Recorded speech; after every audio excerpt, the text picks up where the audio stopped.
Rebecca Miller pressed her back against the cool wall of the cardiac wing at Denver General Hospital, trying to catch her breath. The last 3 weeks had been a blur of double shifts, unpaid overtime, and sleepless nights worrying about money. She had started working as a registered nurse 2 years ago, fresh out of school with dreams of helping people and building a stable life. Those dreams now felt as fragile as the tissue paper she used to wrap the few gifts she could afford for her younger sister's birthday last month. The numbers in her bank account haunted her daily. Rent was due in 5 days, and she was short by $300. Her car payment was already 2 weeks late, and the collection calls had started. Every morning when she looked in the mirror, she saw the same tired reflection wearing the same 3 sets of scrubs she rotated through the week. The navy blue set had a small tear near the left pocket that she had tried to mend with safety pins. The green set was faded from too many washings. The burgundy set, her favorite, had permanent stains from a particularly difficult shift in the emergency room. Rebecca had applied for extra shifts wherever she could find them, but the hospital had budget constraints. Other nurses had seniority and got first pick of the overtime hours. She had considered getting a second job, but her current schedule barely left time for sleep, let alone another commitment. Her pride prevented her from asking family for help. Her parents were retired and living on a fixed income in Colorado Springs. Her sister was still in college, working part-time to pay for textbooks. The hallway stretched ahead of her like an endless tunnel. She had just finished checking on all 15 patients in her wing, making sure medications were distributed correctly, floors were functioning properly, and everyone was comfortable for the night. Mrs. Patterson in room 412 had thanked her for the extra pillow and the way she had gently helped her to the bathroom. Mr. Rodriguez in room 419 had called her an angel for staying late to help him contact his daughter in California. These moments reminded Rebecca why she had chosen nursing, but they didn't pay her bills or fill her empty stomach. Her feet ached in the worn sneakers she had bought during her first year of nursing school. The soles were thin from countless miles walked through hospital corridors. Her lower back throbbed from lifting patients and bending over beds for hours at a time. She had developed a persistent headache from the stress and irregular meals. Sometimes she would eat a granola bar for breakfast, skip lunch entirely, and grab a sandwich from the hospital cafeteria for dinner if she could spare the $4. Rebecca closed her eyes and tried to summon the energy to walk to the break room where she had left her purse and jacket. Just 20 more feet, and she could sit down for 5 minutes before starting the long drive home to her studio apartment.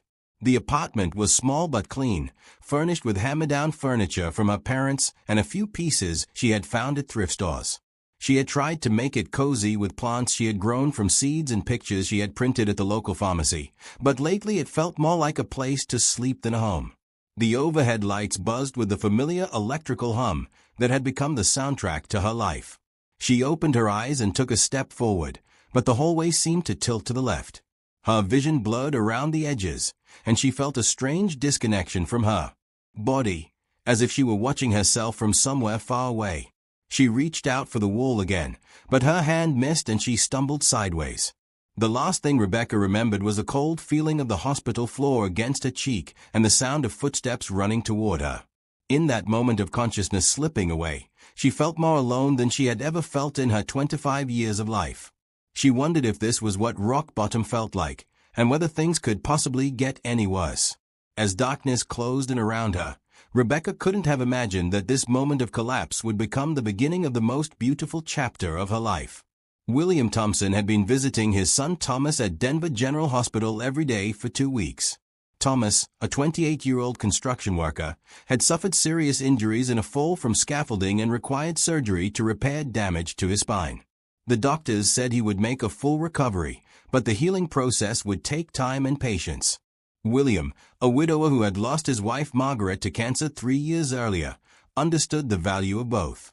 At 62, William had learned that life could change in an instant. He had spent 35 years building a successful accounting firm in Denver, working long hours and traveling frequently for clients. Margaret had been the center of their family, managing their home and raising Thomas, while William focused on providing financial security. When Margaret was diagnosed with ovarian cancer, William realized he had missed too many dinners, too many school events, and too many quiet moments that could never be recovered. After Margaret's death, William had sold his firm and committed himself to a simpler life focused on relationships and meaning rather than profit margins and quarterly reports. He volunteered at a local food bank, read to children at the public library, and spent time learning to cook the recipes Margaret had perfected over their 30-year marriage. The transition hadn't been easy, but it had taught him to notice things he had previously overlooked. During his daily visits to the hospital, William had begun to observe the staff with the same attention to detail he had once applied to financial statements. He noticed which nurses took extra time with elderly patients, which doctors explained procedures clearly to worried families, and which staff members went above and beyond their required duties. One nurse in particular had caught his attention through her consistent kindness and professional competence. Rebecca Miller moved through the cardiac wing with a gentle efficiency that reminded William of Margaret's grace under pressure. He had watched her patiently explain medication schedules to confused patients, hold hands with frightened family members, and work extra hours without complaint. She always had a smile for Thomas, even when she looked exhausted. William had noticed that her scrubs were worn and her shoes were old, but she carried herself with dignity and treated every patient as if they were the most important person in the world. On this particular evening, William had stayed later than usual because Thomas was having trouble sleeping. They had been talking about Thomas's plans to return to work when William decided to walk to the vending machine for a snack. As he rounded the corner near the nurse's station, he saw Rebecca stumble and fall to the floor. Without hesitation, William dropped his wallet and rushed to her side. Rebecca was unconscious but breathing steadily. Her face was pale, and William could see the exhaustion etched in the lines around her eyes. He knelt beside her and gently checked for any obvious injuries while calling out for help. 2 other nurses appeared within seconds, followed by Dr. Martinez from the emergency department. They quickly assessed Rebecca's condition and determined that she had fainted from exhaustion and dehydration. Dr. Martinez ordered Infor to restore her fluid levels and insisted that Rebecca spend the night in the hospital for observation. As the medical team worked efficiently around him, William stepped back but remained close by. When Rebecca began to regain consciousness 20 minutes later, her eyes were confused and embarrassed. She tried to sit up immediately, protesting that she was fine and needed to finish her shift. "Please rest," William said gently, moving closer so she could see his face. "You're in good hands now." Rebecca's eyes focused on him with surprise. "Mr. Thompson, I'm so sorry you had to see this. I just need a moment and I'll be fine." "You have nothing to apologize for," William replied firmly. "You've been taking care of everyone else. Now it's time to let someone take care of you." Dr. Martinez explained to Rebecca that she was severely dehydrated and suffering from exhaustion. He recommended that she take at least 2 days off work to recover properly. Rebecca started to protest about missing shifts and losing pay, but William interrupted her gently. "I'd like to help," he said simply. "You've shown such wonderful care to Thomas, and I'd be honored to find a way to support you during your recovery." Rebecca's eyes filled with tears, and she started to shake her head. "I can't accept charity, Mr. Thompson. I appreciate the offer, but I'll be fine." William smiled with the same patient expression he had used with Thomas when he was a stubborn child. "It's not charity when it's gratitude. You've given my son hope during a difficult time. Please let me give you the same gift."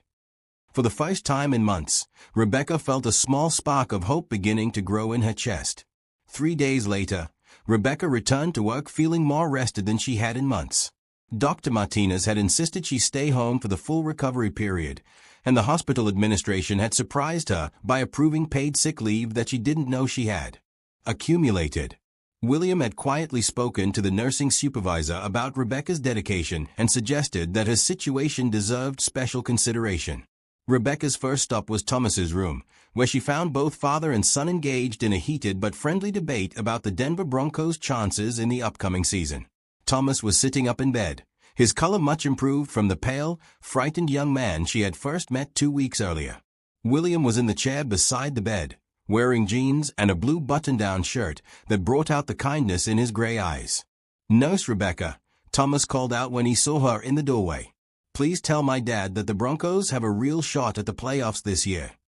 I think both teams and nurses should focus on recovery first, playoffs second," Rebecca replied with a smile. "How are you feeling today, Thomas?" "Much better, Thanks to you, Thomas said. Dad told me what happened the other night. I'm glad you're okay. Rebecca felt her cheeks warm with embarrassment. I'm fine now. It was just a long week. William stood up and gestured toward the hallway. Rebecca, could I speak with you privately for a moment? They walked to a quiet alcove near the windows that overlooked downtown Denver. The afternoon sun cast long shadows across the floor, and Rebecca could see the Rocky Mountains in the distance, their peaks still covered with snow despite the warm spring weather. I wanted to thank you again for everything you've done for Thomas, William began. But I also wanted to ask you something, and I hope you'll consider it carefully. Rebecca nodded, curious about his serious tone. I know this might seem unusual, but I'd like to invite you to dinner, William continued. Not as a patient's father thanking a nurse, but as a man who would very much like to get to know you better. Rebecca's surprise must have shown on her face because William quickly continued. I realize we don't know each other well, and there's an age difference between us. I'm not presuming anything about your feelings or your situation. I just know that in the past few weeks, watching you work and seeing your character, I've developed a deep respect for who you are as a person. Rebecca was quiet for a long moment, processing this unexpected turn. She had noticed William's gentle manner and appreciated his obvious love for his son, but she had never considered him in a romantic context.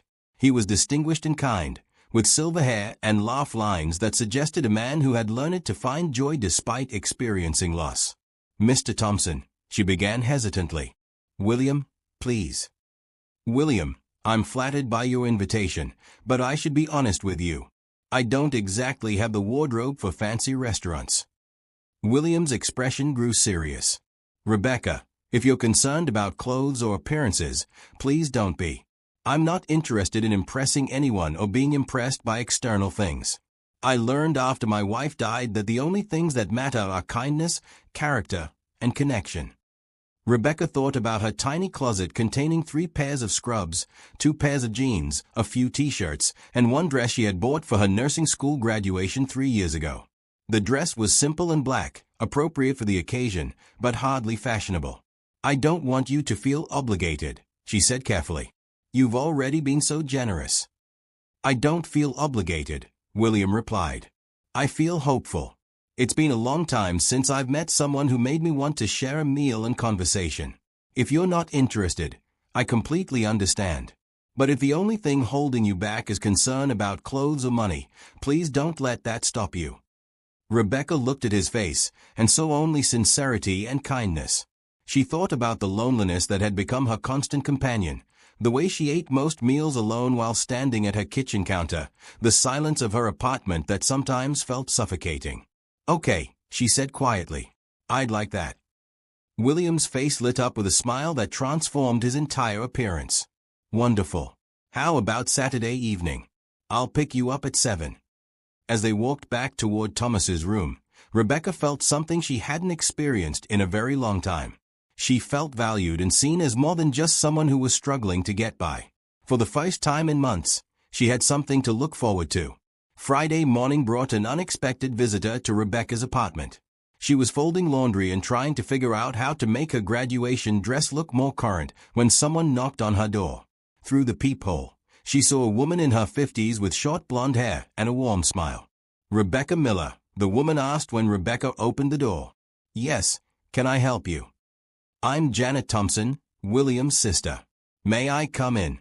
I have something important to discuss with you. Rebecca stepped aside, puzzled but curious. Her studio apartment suddenly felt very small with a visitor. Janet glanced around the space, taking in the carefully arranged thrift store furniture and the small kitchen that Rebecca had organized with military precision. You've made this place lovely, Janet said genuinely. William told me about your dinner plans tomorrow night, and I have a proposition for you. Rebecca gestured toward the small sofa that served as both seating and storage for her extra blankets. Please sit down. Can I get you some coffee or water? Coffee would be wonderful, Janet replied. As Rebecca prepared coffee with a single cup maker her parents had given her for Christmas, Janet continued talking. William shared with me what happened at the hospital, and how much your care has meant to Thomas. He also mentioned that you might have concerns about having appropriate clothes for dinner. Rebecca's cheeks reddened as she handed Janet a mug. He shouldn't have worried you about that. He didn't worry me. He excited me, Janet said with a grin. You see, I'm recently retired from a career in fashion retail, and I have a closet full of beautiful clothes that I never wear anymore. I also have a daughter who lives in Seattle and can't visit often enough to help me clear out my wardrobe. Rebecca shook her head politely. That's very kind, but I couldn't accept something like that. Janet held up her hand. Before you say no, let me explain something. 3 years ago, when my sister-in-law Margaret was dying, William nearly lost himself in grief and work. We thought he would never find joy again. Last week was the first time in 3 years that I've heard genuine happiness in his voice when he talked about someone new. Rebecca sat down on the edge of her bed, which doubled as extra seating in the small space. Margaret was my best friend, Janet continued. She would be thrilled to know that William was interested in someone with your character and kindness. She also would have insisted that any woman dating her husband should feel confident and beautiful. I don't want William to think I'm interested in his money, Rebecca said quietly. Trust me, after what William went through with Margaret's illness, he can tell the difference between someone who cares about money and someone who cares about people, Janet replied. Besides, this isn't about money. This is about women supporting each other. Janet reached into her purse and pulled out her phone, showing Rebecca pictures of a walk-in closet filled with elegant dresses, blazers, and accessories. Most of these items still have tags on them, Janet explained. I bought them for a lifestyle I thought I wanted, but I'm much happier in jeans and gardening clothes.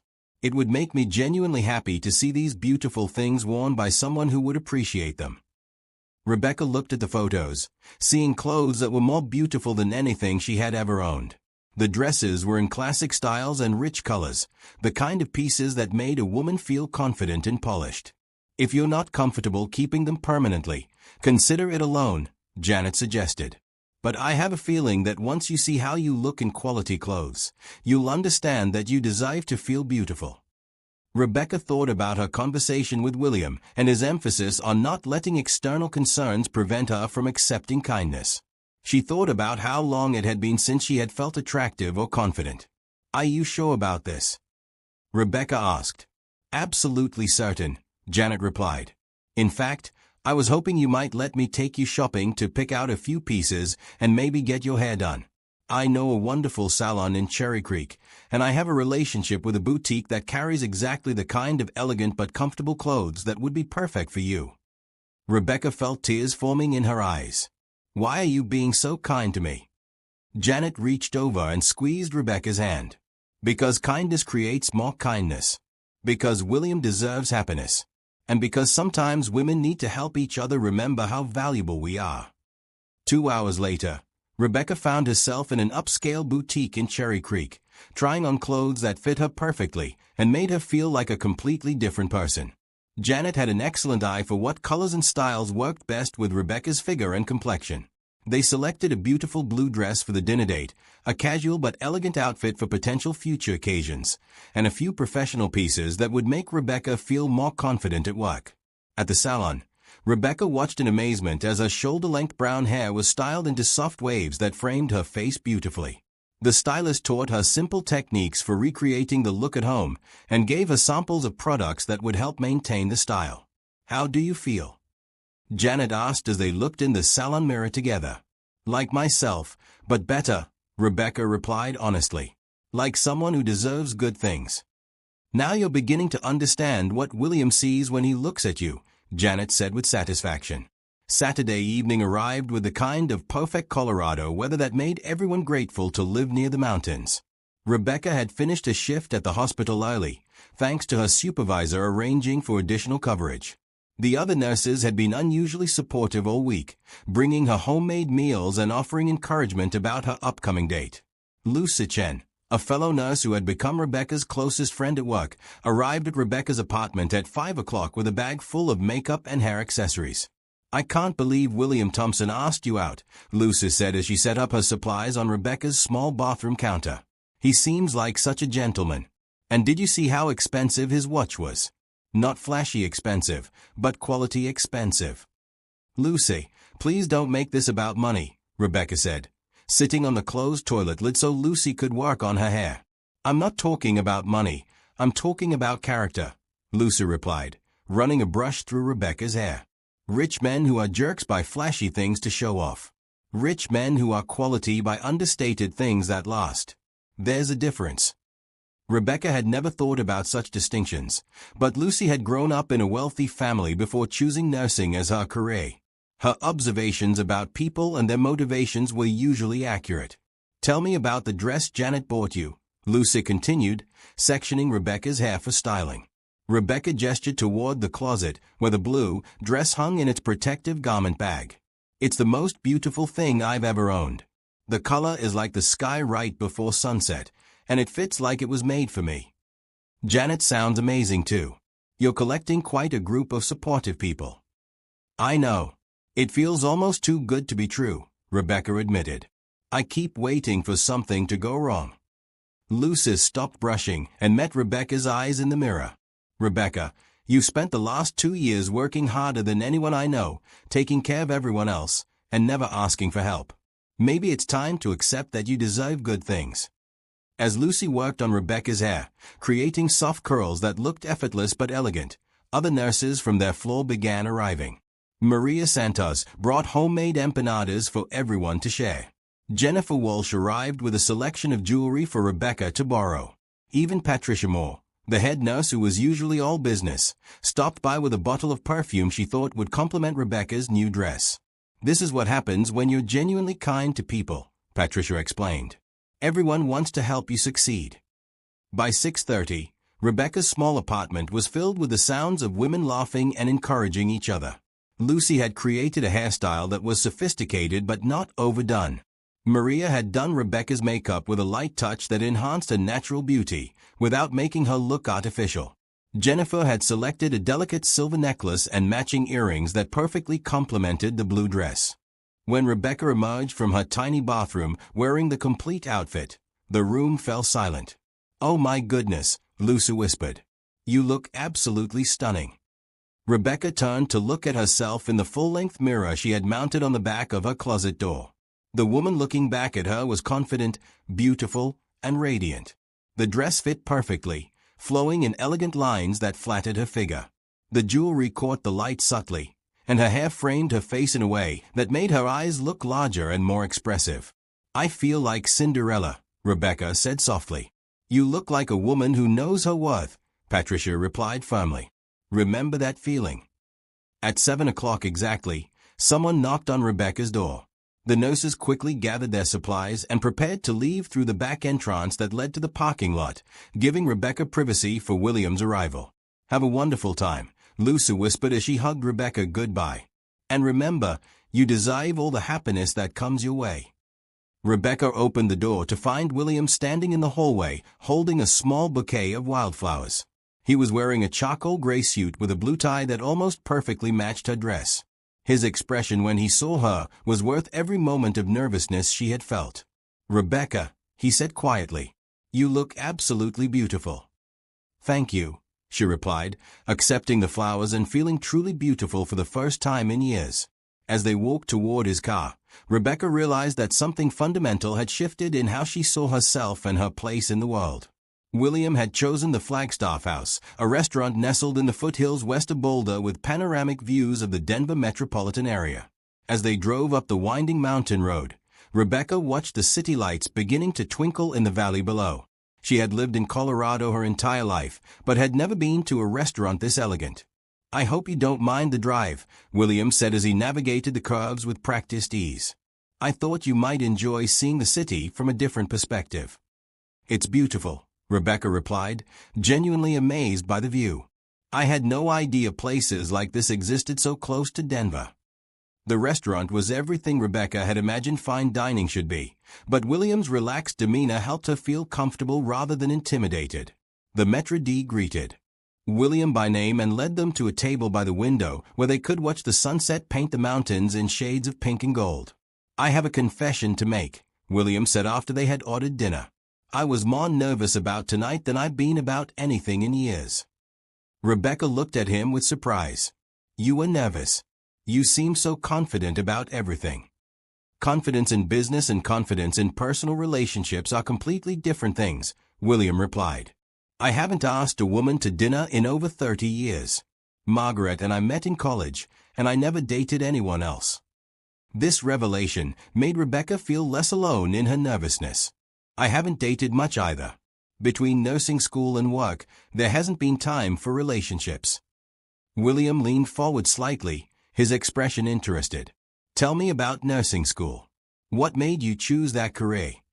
Rebecca found herself sharing stories she rarely told anyone. She talked about her grandmother, who had been a nurse during World War II, and had inspired Rebecca with stories about caring for wounded soldiers. She described the satisfaction of helping people during their most vulnerable moments, and the challenge of learning to balance emotional involvement with professional boundaries. My grandmother used to say that nursing was equal parts science and art, Rebecca explained. The science part is knowing what medications to give and how to monitor vital signs. The art part is knowing how to touch someone's hand when they are scared or when to just sit quietly with someone who's in pain. That's exactly what I observed you doing with Thomas, William said. You have a gift for the art part. As dinner progressed, William shared his own story. He talked about building his accounting firm from nothing, working 18-hour days while Margaret raised Thomas and managed their home. He described the wake-up call of Margaret's cancer diagnosis and how it had forced him to re-evaluate his priorities. I spent 30 years thinking that financial success was the same thing as life success, William admitted. It took almost losing Margaret to realize that I had been missing the most important parts of life. It sounds like you and Margaret had something very special, Rebecca said gently. William's expression grew soft with memory. We did. Margaret was the most generous person I've ever known. She volunteered at the Children's Hospital, organized neighborhood food drives, and never met a stray animal she wouldn't adopt. She taught me that the best way to honor her memory is to continue that spirit of generosity. Rebecca understood then that William's kindness to her wasn't random or motivated by loneliness. It was part of a deliberate choice to live according to values his wife had embodied. That's why you helped me, she said with sudden clarity. Partly, William agreed, but also because I see in you the same qualities I loved in Margaret: kindness, strength, and grace under pressure. The conversation flowed naturally through dinner and dessert. They discovered shared interests in hiking, mystery novels, and old movies. William told funny stories about Thomas's childhood adventures, and Rebecca shared memories of growing up with her sister in Colorado Springs. As they prepared to leave, William asked if Rebecca would like to take a short walk on the restaurant's outdoor terrace. The night air was cool and crisp, filled with the scent of pine trees and the distant sound of traffic in the valley below.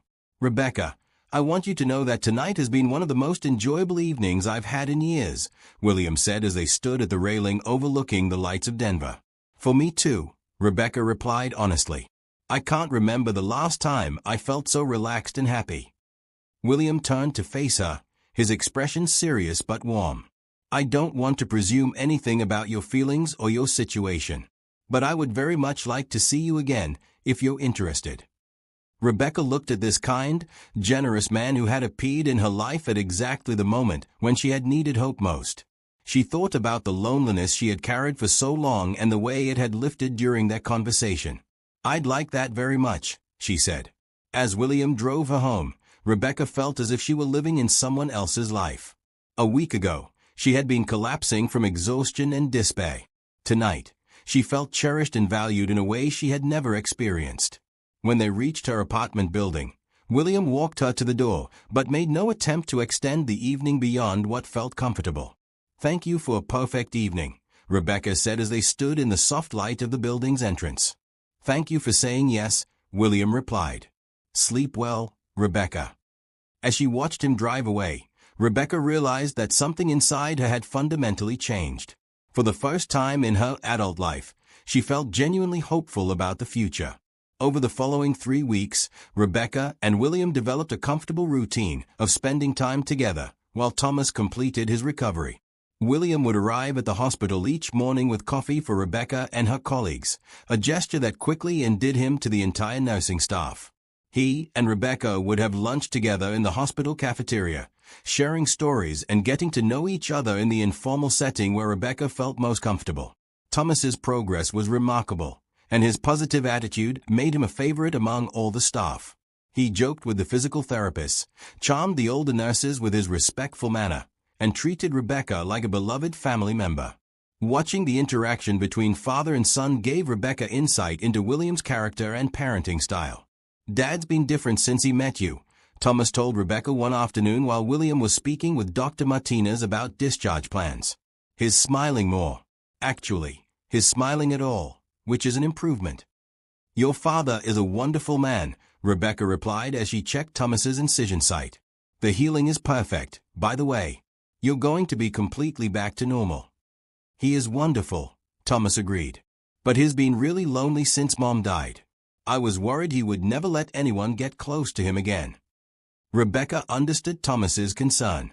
She had learned from William that he had declined social invitations and avoided situations where well-meaning friends might try to set him up with potential dates. His world had narrowed to work, hospital visits, and quiet evenings at home. "Sometimes the best things happen when we're not looking for them," Rebecca said diplomatically. "That's exactly what Mom used to say," Thomas replied with a grin. "I think she would really like you." These conversations with Thomas helped Rebecca understand the depth of William's previous relationship and the courage it took for him to open his heart again. She also began to realize that her feelings for William were growing into something more serious than she had initially expected. William had introduced Rebecca to experiences she had never imagined. He took her to the Denver Art Museum on a Saturday afternoon, patiently explaining different artistic movements and encouraging her to trust her own reactions to the paintings. They went hiking in the foothills, where William showed her hidden trails he had discovered during his solitary walks after Margaret's death. "I used to come here when the grief felt overwhelming," William told her as they sat on a rocky outcrop overlooking a meadow filled with wildflowers. "Something about the mountains and the open space helped me remember that life continues and beauty still exists." Rebecca found herself sharing her own struggles more openly than she ever had with anyone. She told William about the loneliness of working multiple jobs through nursing, school, the financial stress that had dominated her life, and the way she had sometimes wondered if she was strong enough to keep going. "I used to think that asking for help was a sign of weakness," Rebecca admitted. "I've always been the one taking care of other people." "Learning to receive kindness is just as important as learning to give it," William replied. "Margaret taught me that. She said that when we refuse help from others, we rob them of the joy of giving." These insights were changing how Rebecca saw herself and her relationships. She began accepting small gestures from her coworkers without the guilt she had previously felt. When Lucy offered to drive her to work on days when her car was acting up, Rebecca said yes gratefully instead of insisting she could manage alone. When Maria brought extra food and invited Rebecca to share lunch, Rebecca accepted the friendship being offered. The transformation wasn't just emotional. The financial stress that had dominated Rebecca's life was easing in unexpected ways. William had quietly spoken to the hospital's financial aid office about nursing staff who might need assistance with continuing education or professional development. Rebecca found herself approved for a grant program she hadn't known existed, which provided funding for nurses to attend conferences and training sessions. "How did you even know about this program?" Rebecca asked Lucy when she heard about other nurses receiving similar grants. "Apparently there's a donor who specifically supports nursing education," Lucy explained. The grant coordinator said this person believes that investing in nurses improves patient care for everyone. Rebecca suspected William's involvement, but chose not to ask directly. She was learning to accept gifts graciously without needing to understand every detail of how they came to be. The most significant change was in how Rebecca saw her future. For the first time since nursing school, she began thinking beyond just surviving from paycheck to paycheck. She started researching opportunities for specialization in cardiac nursing.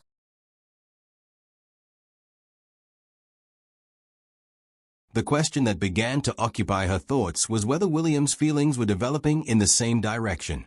The story of Rebecca and William's unlikely romance began spreading through Denver General Hospital, like warmth through a cold building. It started with the nursing staff who had witnessed their daily coffee rituals and lunch conversations, but soon expanded to include doctors, technicians, maintenance workers, and administrative staff who had heard about the nurse who had collapsed from exhaustion and the patient's father who had become her unexpected champion. Dr. Martinez, who had treated Rebecca after her collapse, was the first to suggest that their story deserved wider recognition. "I've been practicing medicine for 20 years, he told the hospital's community relations director during a staff meeting. "I've never seen anything like the positive impact one relationship has had on our entire unit. Rebecca's confidence has improved, which makes her an even better nurse. William's presence has raised morale among all the staff. And Thomas's recovery has been remarkable, partly because he's surrounded by so much positivity." The community relations director, Karen Williams, was immediately intrigued. Karen had been looking for positive stories to feature in the hospital's newsletter and social media presence. Healthcare workers had faced unprecedented challenges in recent years, and stories of hope and human connection were exactly what patients and families needed to hear. Karen approached Rebecca during her lunch break on a busy Tuesday afternoon. "Rebecca, I hope you don't mind the interruption," Karen said, sitting down at the cafeteria table where Rebecca was eating a sandwich.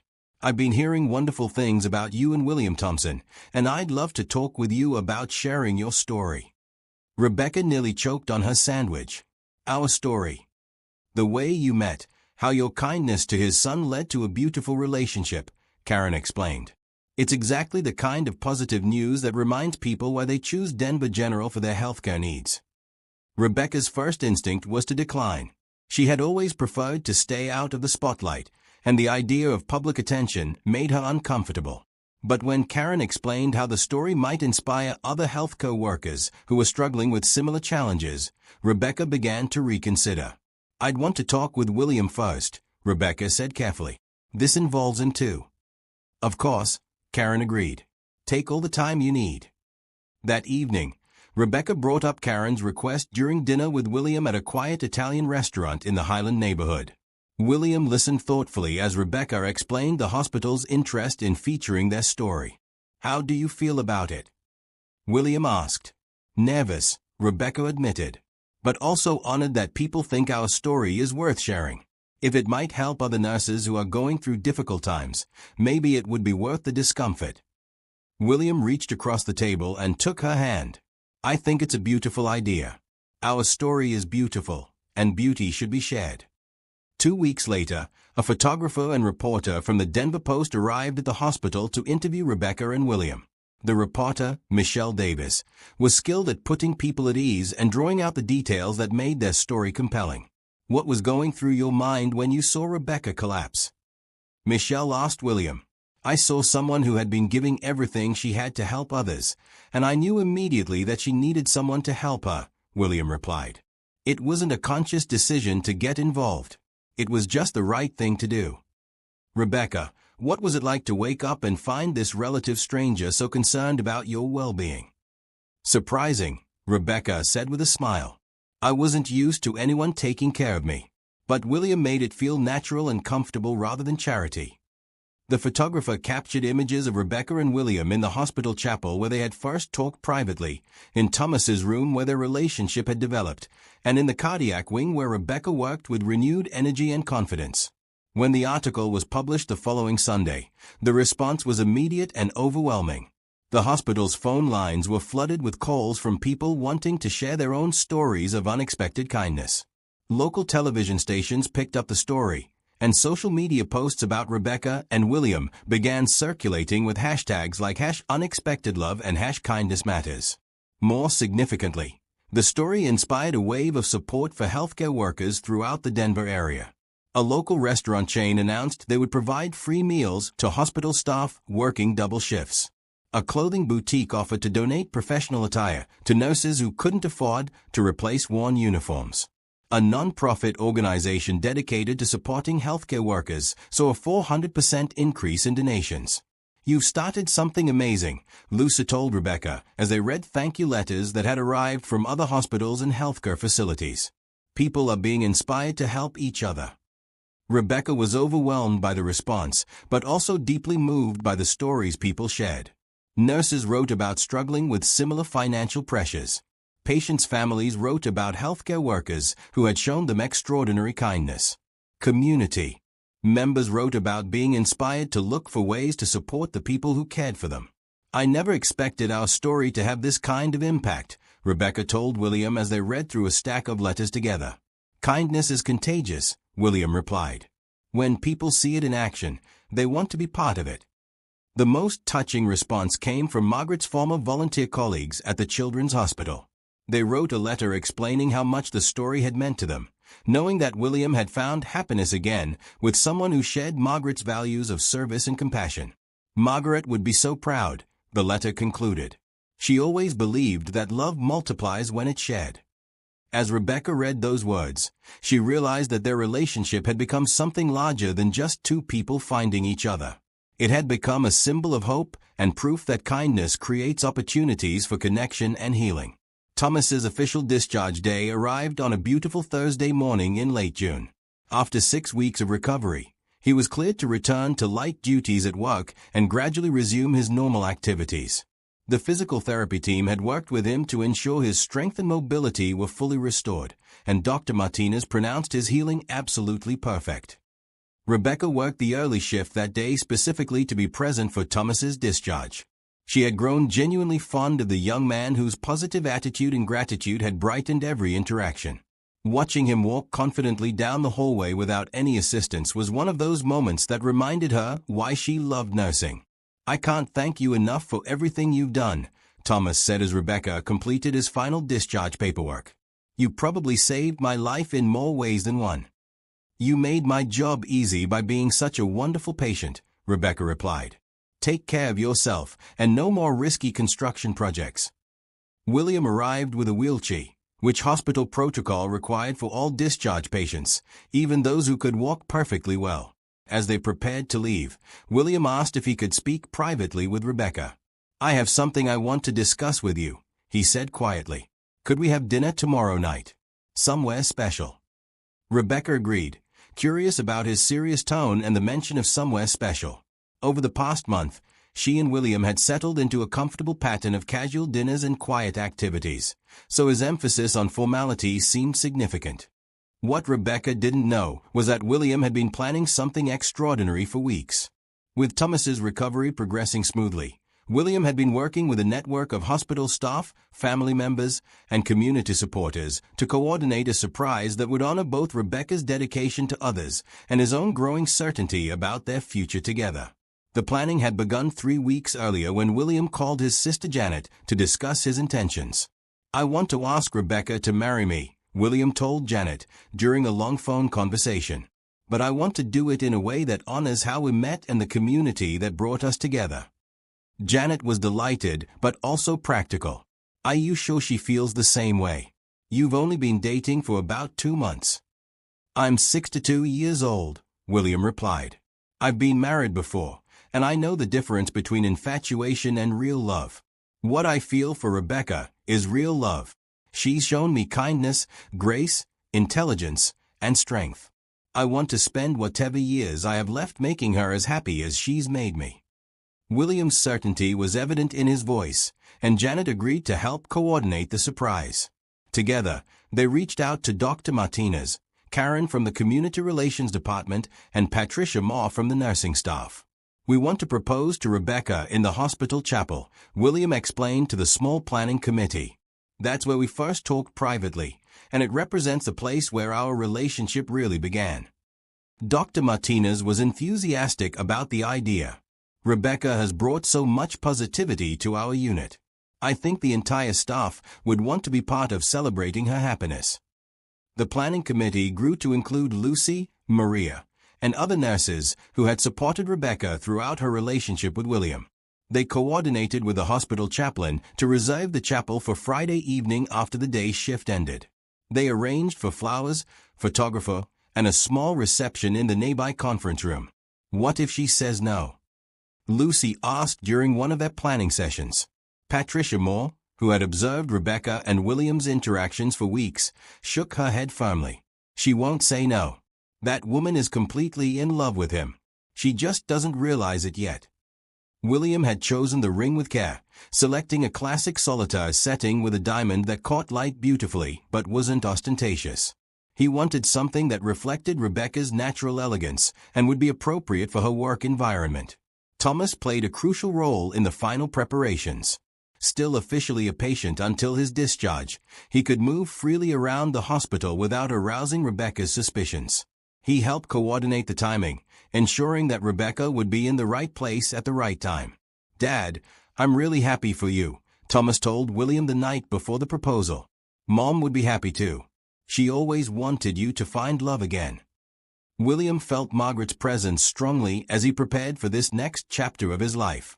He had loved Margaret deeply and would always treasure their memories together.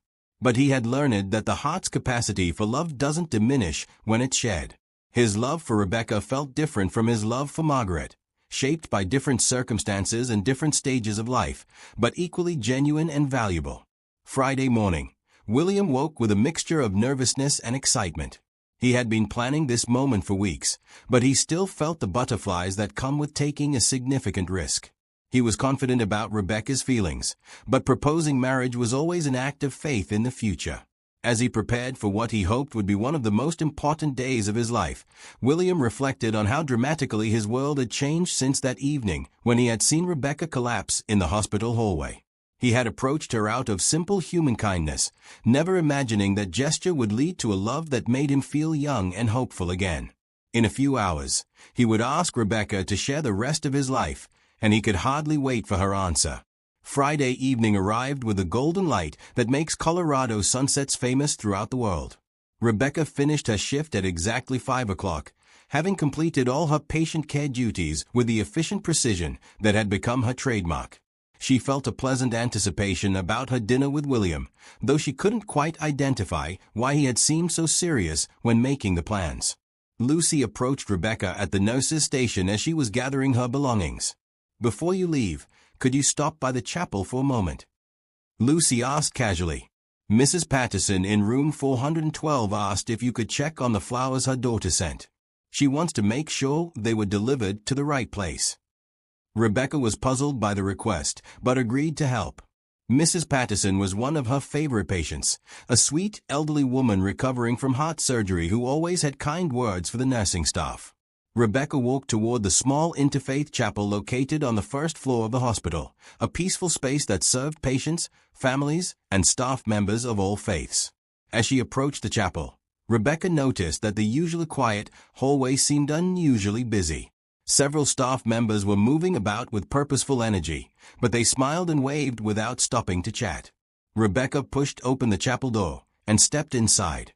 The scene that greeted her took her breath away completely. The chapel had been transformed into something magical. White roses and baby's breath adorned every surface, filling the space with gentle fragrance and soft beauty. Candles provided warm, flickering light that made the flowers glow like something from a fairy tale. At the front of the chapel, near the simple wooden altar, stood William wearing a navy blue suit and looking more handsome than she had ever seen him. But it wasn't just William waiting for her. The chapel was filled with people who had become important to her life. Lucy and Maria sat in the front row, both beaming with excitement. Dr. Martinez was there, along with Patricia Moore and Jennifer Walsh and other nurses from the cardiac wing. Thomas sat near the back, his face bright with anticipation. Even Janet Thompson was present, holding a small bouquet of white roses. Rebecca's hand flew to her mouth as understanding dawned. Her heart began beating so rapidly she wondered if everyone could hear it. William walked toward her with steady steps, his gray eyes filled with love and determination. When he reached her, he took both of her hands in his and spoke in a voice that carried clearly throughout the small chapel. "Rebecca Miller, 2 months ago you collapsed in that hallway outside this chapel. When I helped you to your feet, I had no idea that I was also lifting my own heart back to life." Rebecca felt tears beginning to form in her eyes as William continued. "You have shown me what it means to love again. Not because you remind me of the past, but because you represent the most beautiful possible future. You are kind without being naive, strong without being hard, generous without being foolish. You make me want to be the best version of myself." William released her hands and reached into his jacket pocket, withdrawing a small velvet box. As he dropped to one knee in front of the altar, Rebecca heard several people in the chapel catch their breath with emotion. "Rebecca, I know we haven't known each other very long, but I'm 62 years old and I've learned that life is too precious to waste time on uncertainty. I love you completely, and I want to spend whatever years I have left showing you how much you mean to me." William opened the box to reveal a beautiful solitaire diamond ring that caught the candlelight and sparkled like captured starlight. "Will you marry me?" The chapel was silent except for the sound of Rebecca's own breathing and heartbeat. She looked at William's face, seeing hope and vulnerability and absolute sincerity. She glanced around the chapel at all the people who had supported and encouraged her, who had become her chosen family during the most challenging period of her life. She thought about the woman she had been just 2 months ago, working herself to exhaustion and feeling invisible and unworthy of love. She thought about the woman she had become through William's kindness and belief in her value.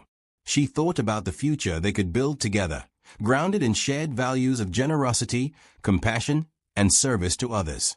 Most importantly, she thought about the feeling in her heart when she looked at William, a feeling of coming home to a place she had never known she was seeking. "Yes," Rebecca whispered, then said it again more loudly so everyone could hear. "Yes, William, I will marry you." The chapel erupted in applause and cheers as William slipped the ring onto Rebecca's finger and stood to embrace her. Through her tears of joy, Rebecca could see Lucy wiping her eyes, Thomas pumping his fist in victory, and Dr. Martinez grinning broadly. William held her close and whispered in her ear, "You've made me the happiest man in Colorado." "You've made me the happiest woman in the world," Rebecca whispered back. As they kissed for the first time as an engaged couple, Rebecca felt the kind of complete happiness she had never believed was possible. She was surrounded by people who loved and supported her, held by a man who valued her exactly as she was, and facing a future bright with possibilities she had never dared to imagine. Janet Thompson approached with a bouquet of white roses, pressing them into Rebecca's arms. "Welcome to the family, dear. Margaret would be so happy to know that William found you." Patricia Moore had arranged for a photographer to capture the moment, and the pictures would later become treasured memories of the day when a poor nurse who couldn't afford a dress became an engaged woman who finally understood how much she was worth. The celebration continued in the conference room, where the staff had prepared a reception with cake, champagne, and more flowers. Stories were shared about how Rebecca and William's relationship had inspired kindness throughout the hospital and beyond. Plans were made for a wedding that would bring together their growing community of supporters. As the evening wound down, Rebecca and William found themselves alone in the chapel, where it had all begun. They sat together in the front row, Rebecca's hand resting in William's as they processed everything that had happened. "I can't believe this is real," Rebecca said softly. "It's real," William assured her. "And it's just the beginning." Rebecca looked at her engagement ring sparkling in the dim chapel light, thinking about divine favor and unexpected blessings, and the way kindness creates opportunities for miracles. She thought about how her lowest moment had become the foundation for her highest joy. "What happens now?" she asked. William smiled and squeezed her hand gently. "Now we plan a wedding, build a life together, and spend our days showing other people the same kindness that brought us together." As they walked out of the chapel hand in hand, Rebecca knew that her story of struggle and loneliness had transformed into a story of love and hope that would inspire others for years to come. Sometimes the best things in life really did come to those who never stopped believing in the power of kindness to change everything. The fluorescent lights in the hospital hallway no longer seemed harsh and cold. Instead, they illuminated the path toward a future brighter than Rebecca had ever dared to dream possible.